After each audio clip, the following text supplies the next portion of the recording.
Hi, just a little tour of my house. You can see I've sort of dismantled everything at my site hut. All the chests are gone. Site hut is now just a shed. Still got my crops here, some cocoa beans. And my cows. And this is my big house. It's finished on the outside now. I've got a tree farm here at the moment, and if Minecraft catches up here, this is an area I've just cleared out from my furnaces that's going in. But here's the house basically. This back bit wasn't finished on the last video. And in this garage here is my main workshop. I've got my extractor, my compressor, macerator, electric furnace, and magma crucible, liquid transposer, rolling machine, pulverizer, powered furnace, sawmill, induction smelter, some project benches, and my ME crafting and storage system. You can see it shows everything I have stored away. There. So it's up to the rest of the house, which you saw in the other video. Now, down here, Jamie thought it was scary down here, so I sort of made it said, "To the creepy cellar." So, there we go. First level into the house, with all the nether brick here and my fancy lights. This is the power generation area. So you can see on this side we've got the EU generation. We've got 8 geothermal generators, full of lava just now. This lava is coming from the nether via this ender chest. Here's all the full buckets. It's pulled out of the chest into this liquid transposer, into this little storage area. You can see it's getting filled up there. Let's just watch that again. Basically it pulls the bucket out every 10 seconds or so. Wait and see if it does it. There. Well, it's not a bucket, but it's one of these, a lava cell. It pulls a full lava cell out of the chest into here. You can see there's 36 full ones. Pushes out into here, down this tube into my storage tanks, and then it gets pulled out from the bottom of the storage tanks along into these geothermal generators, which generates EU electricity. And I've got that getting stored into this MFSU, which is high voltage power. You can see it's got 10 million units there. That then gets converted down through a transformer down to 120 EU ticks here, since stored, and then again another transformer and down to even lower power for powering some of the things downstairs, which you'll see in a minute. On this other side is the Minecraft Joules electricity generation. Again, it's pulling the lava from the tank into these magmatic engines here, of which I have 12, 24, 36 of them. Excuse me. And then the power that it generates gets stored into these 3 redstone energy cells, which are completely full. And that then goes through the wall into the various other machinery downstairs. This is an energy tesseract which lets me wirelessly transmit that power elsewhere, which you'll see in a bit. So, and you can see if I go to the nether here, through this Mist Age book, click on this bit, it takes me to my substation plant, my lava generation plant in the nether, which is basically just does the opposite. It takes empty lava cells or empty buckets if I've used the buckets. I tend to use them for my turtles. Takes them over to here, pulls the lava that's collected from the nether and fills up the items. It's just filled up an item there. It needs this engine here to power it. So the lava goes into it first and then powers that. And this is the pump, which is pumping up the lava from way down there up into my tank. If you can see, I've made quite a mess of the lava here. It's been pumping up the lava for a couple of weeks now, so hopefully it won't run out. So let's just go back to the overworld. Oh, back in my shed. Let me just run or fly. I've got a jetpack on. Just go quickly around to my work base down here. Close the door. Right. And back downstairs again, but we'll go down to the next level, which is my computerization level.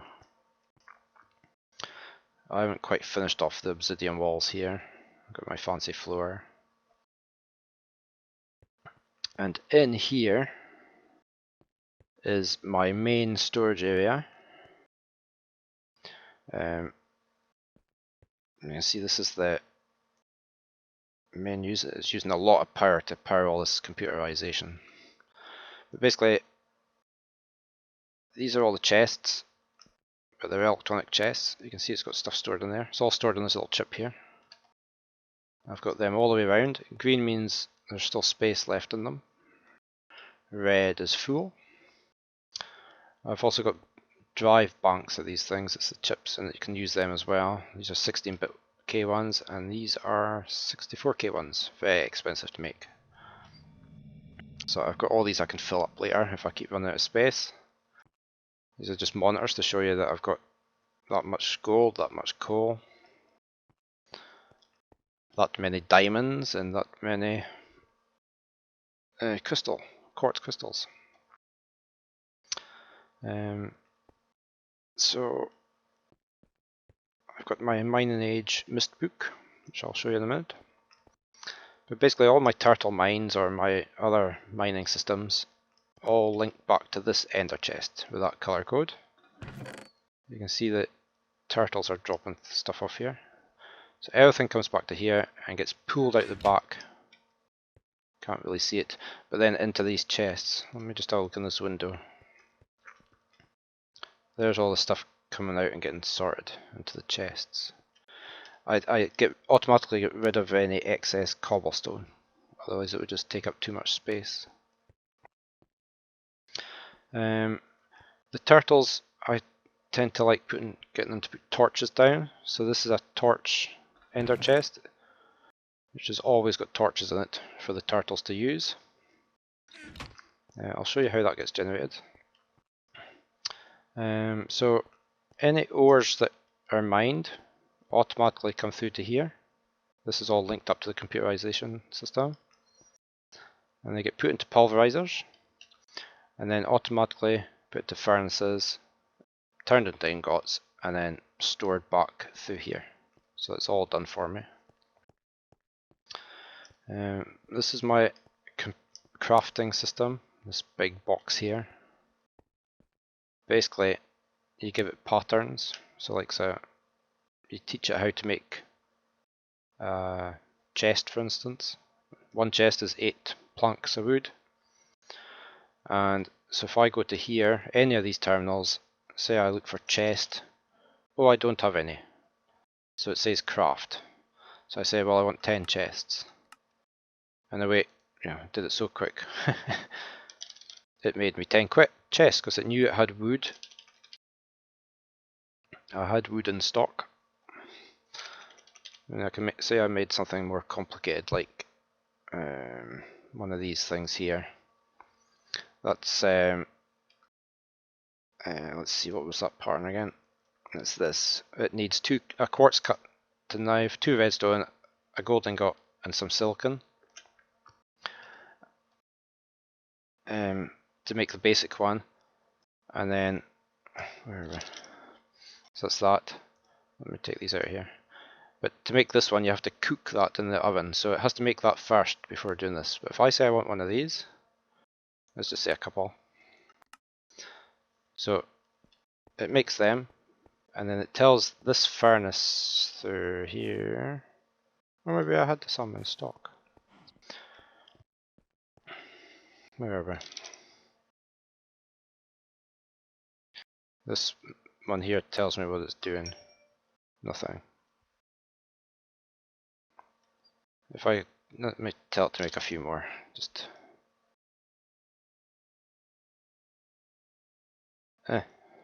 we'll get it right eventually.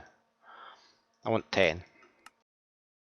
So it should make up some and then cook them. There. It needs quartz dust to make the silicon and to make that. So it knows how to make everything and what it needs, and all these units here are hooked up to that crafting unit. So like, so if I need, this one knows how to make hardened glass, electrum, invar ingots. The pulverizer knows how to make, well, pulverizes sand to get cobblestone, or coal to get coal dust. So all that's automatic. And it's got a compressor over here if it needs to compress things down. And this is where it makes torches for my mine. So it always has to have at least a stack of torches in stock. It's got 90 just now. You can see in here it knows that it needs 2 planks to make a stick. And it needs a stick and some coal to make torches. So it uses all these units here to constantly make torches if it needs. And logs to make the planks. So all that's computerized. It checks the stock. As soon as it goes below the 64, it starts producing. So for instance, let me take out a whole batch of those torches. You can see here, look, it's starting to make, it shows little pictures on top. So it's making new torches to get above the 64. There we go. So it stopped making now, but it's still pulling some out that it made, because it made all that in that time. And that's it pulling it back into the stock of the storage system up the end of the corridor there. Let me just put these back in, and then. So that's the computerized bit. We've seen there. This is for making chips, electronic chips, with the lasers up above. So if I say I want, let's see, chip. Say I want some redstone chips, and I haven't got any in stock. I can say, right, I want another 10 of them. Please begin. The crafting unit through there tells this to start making. Usually. It has put the redstone in. Why is there no power? Well, normally it would start. I shall have to find out what's wrong with that. Let's see what it thinks it's doing. And here, well, it says it's going to make 10. I'll have a look at that later. Anyway, on to my mine. Let's go to our mining age. So this is a unique world. It's just me that's here, and I'm just using it for digging about. And if we go over here, I've got my little hut. And in this hut, with my doggy, is another one of these chests. So this chest is linked back to the main computer storage. And away down here is my main mine.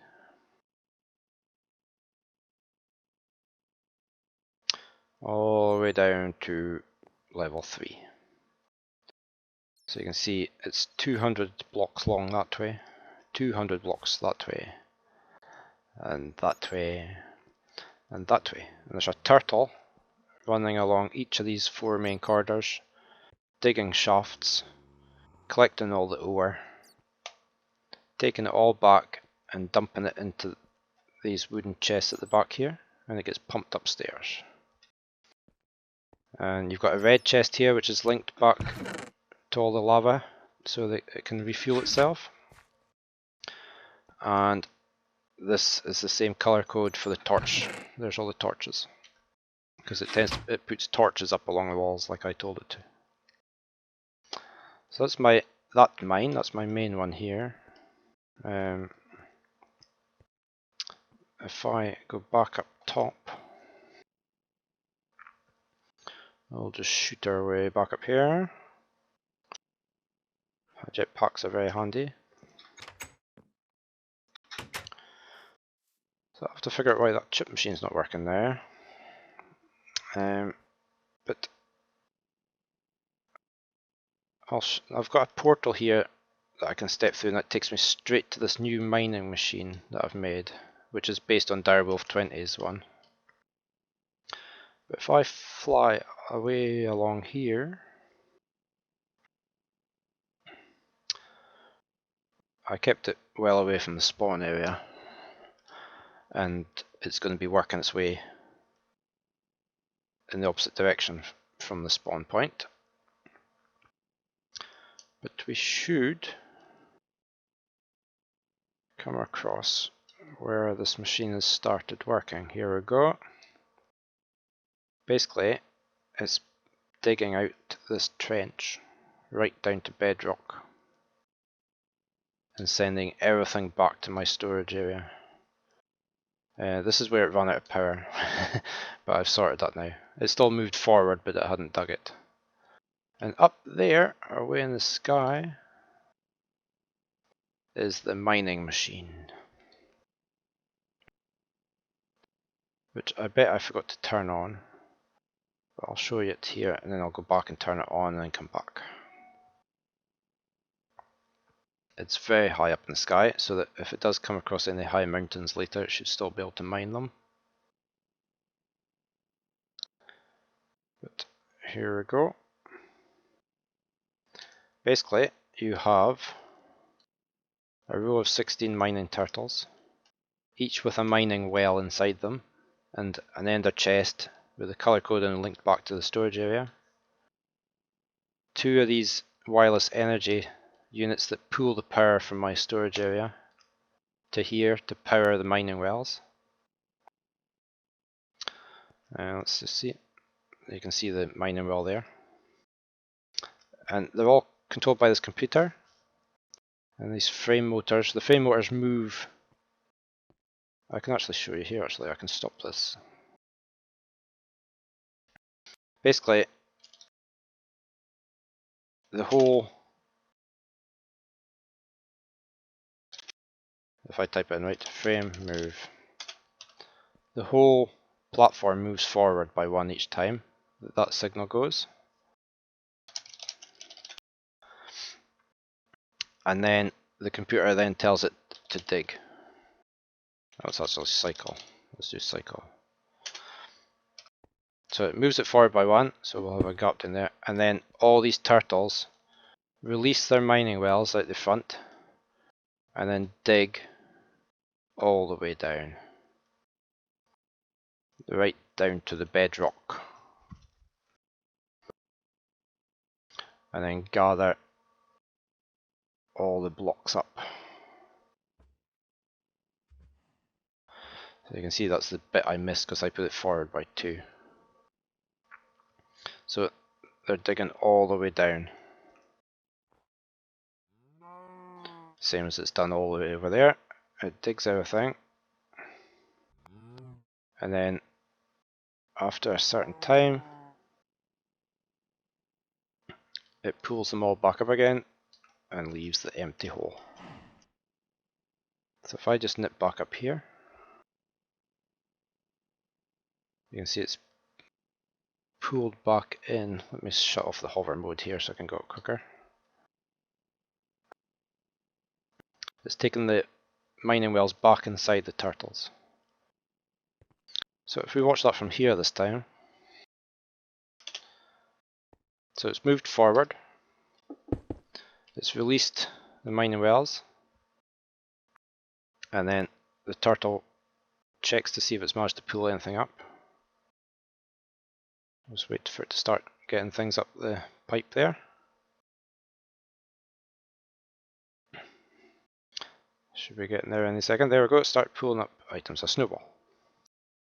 So it pulls all that up and then gradually stores it into this chest, and then that all gets automatically pulled out at my base into the storage area. You can see it's getting quite a lot of things, including bees. There we go. Masses of stuff. And once it's finished, it all shuts down, ready for the next time. Let me just put this back into auto mode.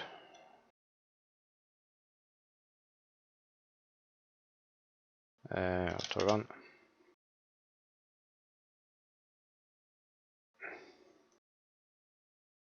So that should be it. It's switched off just now. It gets a wireless signal from my base back to here to tell it to start going.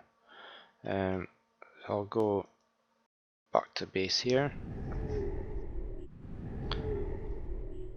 Basically, as soon as I pull this lever, without the lag, there we go. That's it switched on. So I can go back to here.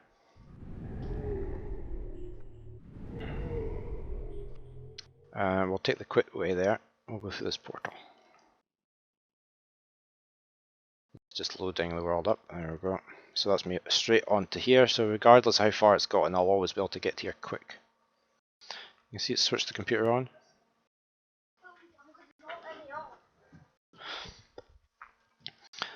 So it's kicked that off. So the mining wells are away. It's digging its trench. And this will keep going until I switch that off now, back at base. It waits up to another half a minute and then it moves it forward. So, let's go back here. So we should find that I have more stock since that's been running. There we go, just a bit more. I've got 88 quartz crystals now. So that's a brief tour of my new base. Oh, here you can see it's smelting here. It's picked up ore. Oh, it's finished doing that already. You can see it's smelting all the silver dust there automatically. Okay, I hope you enjoyed that. Okay, and bye for now.